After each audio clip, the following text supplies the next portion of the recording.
Very unique opportunity for the New England take. Sal Khan, founder of Khan Academy, and Kerone Vatel, head of community impact investment over at Capital One, to talk about a financial literacy program they have put together that's online. It's been a hot button topic here in New Hampshire, and I'm very happy to dive into this topic here on the show. Welcome to both of you. AJ, Thanks for thanks for having us. having us. So to start off with, why are we seeing a growing interest in financial literacy in schools now? I mean, this has been something I brought up repeatedly on the program. Financial literacy has been a hole in my upbringing in the traditional education program. Why do you feel like now we're kind of breaking past that barrier? Well, I think a lot of folks, as you mentioned, have been talking about financial literacy for decades as something that should be part of the school system. But as time has gone by, we've seen that a lot of the big difference between outcomes, people being able to start a family, people being able to buy a house, it isn't even necessarily as much of a difference between the careers they choose, although that makes a big difference. It's oftentimes how financially literate they are, how well they know about saving money and thinking about retirement and interest rates. And so a lot of states have actually formally started to create standards around financial literacy. So there's actually space in the school system to do it. And there's actually a lot of demand from especially young people, but people of all ages. And so the confluence of events, plus having platforms like Khan Academy, where you can create courses where anyone who's about to, say, take on a mortgage can access them, but also a college or a high school student who's doing it as part of their school can do it in a more formal way, not just videos, but exercises as well to understand their finances. It's all come together. What are some immediate ways students that are taking, especially the Khan Academy program, can really understand what's going on around them? A big thing, especially in K through 12, if a student can't see how it's going to affect their day-to-day life, it's very hard for them to be invested in it. How is your program helping with that?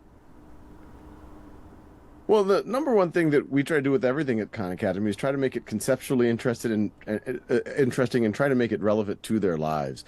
So I think when people see the financial literacy content on Khan Academy, on the video side, I think they'll find it to be a lot more real world. I'm in a lot of videos. We have others in the videos as well. But talking about real world things like leasing a car, getting a mortgage, or saving for retirement, things that frankly everyone I think is at least to some degree interested in because they know it's going to matter to their life. It's not some abstract thing like factoring polynomials. So that's the first thing. And then the second, there's a lot of opportunity for practice. Just as everything we have on Khan Academy, a lot of folks know us for our math content and our science content. Similarly, with the financial literacy content, students and adults can get as much practice and feedback as they need to make sure that they understand these concepts. A lot of us read things like tax brackets and 401ks, but we don't get a chance to test our knowledge. And so we think that's a very important part of it too, to be able to apply it. I think, during the pandemic, a lot of students in that K through 12 age range were really focused on news media. They heard a lot about recessions, inflation, et cetera. And I have two children. I don't know about others out there, but they got really focused on how did they get ready to manage their lives. And so, as Sal mentioned, we really think that this free online course, where learners at all ages can go through in a self-paced way, is really a critical tool for getting folks, to close that financial literacy gap that we have in the country. Kerone, staying with you, I mean, why is Capital One interested in partnering with a program like this?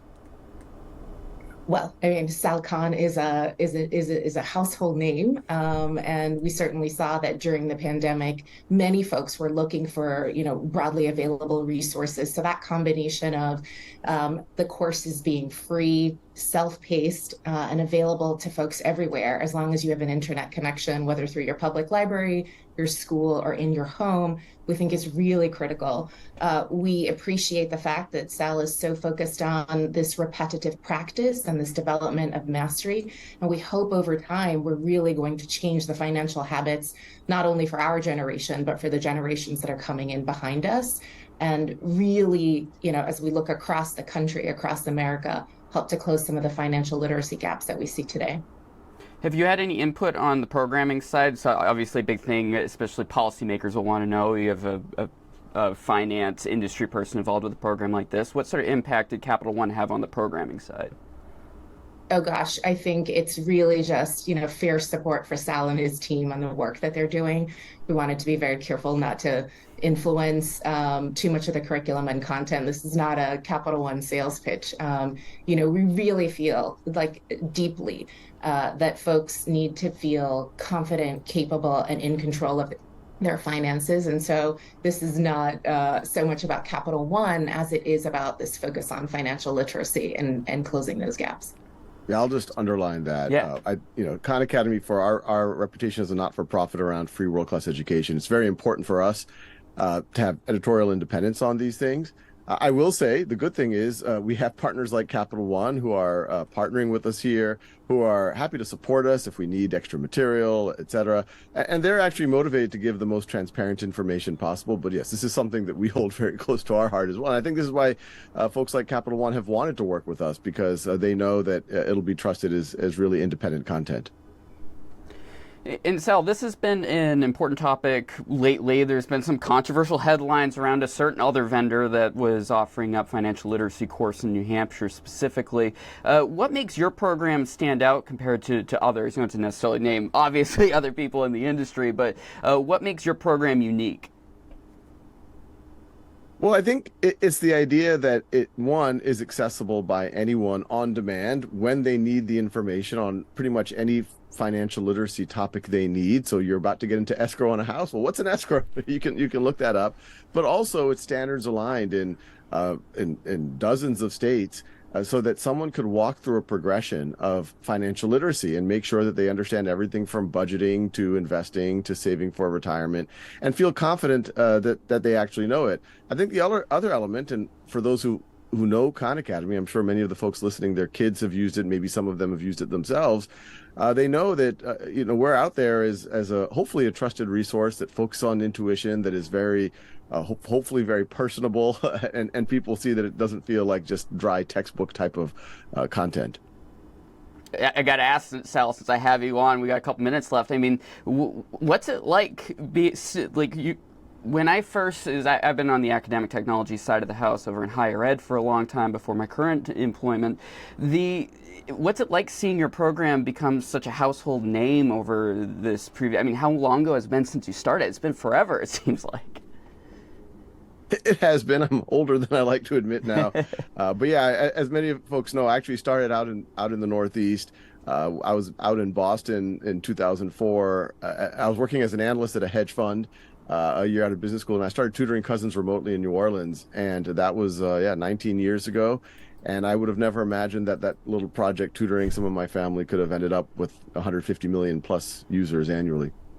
It's incredible, and glad to see it still thriving and being a key player in this. And I definitely suggest people check out the program that has been put together. You can learn about it over on Khan Academy's website. I think it's important people start getting financial literacy programming in front of children, and this is a great example, even through higher education. Many students that didn't necessarily get it in their K through 12 now have an opportunity to get it in higher ed at their own pace. So thank you both for joining me. And is there anything else you want to mention in closing? It's hard for me to pick favorites because we teach so many subjects on Khan Academy. But if I were to say a subject that I want my own children to know really well, and I think is actually going to be optimally empowering for anyone, is financial literacy. I have seen people who have high-paying jobs, who work in finance, who are doctors, who are lawyers, who have trouble making ends meet, who have trouble saving for retirement. And there's folks like my mom, and we grew up she was a cashier at a convenience store making minimum wage, but she would reuse paper towels, and she has savings. And so financial literacy can make a very, very big difference. Thank you to both of you. Kerone Vatel, Head of Community Impact and Investment at Capital One, and Sal Khan, founder of Khan Academy. This is the New England Take, thenewenglandtake.com. Like and subscribe on YouTube. I'll also put links to this program in the episode description and at thenewenglandtake.com. Talk to you soon.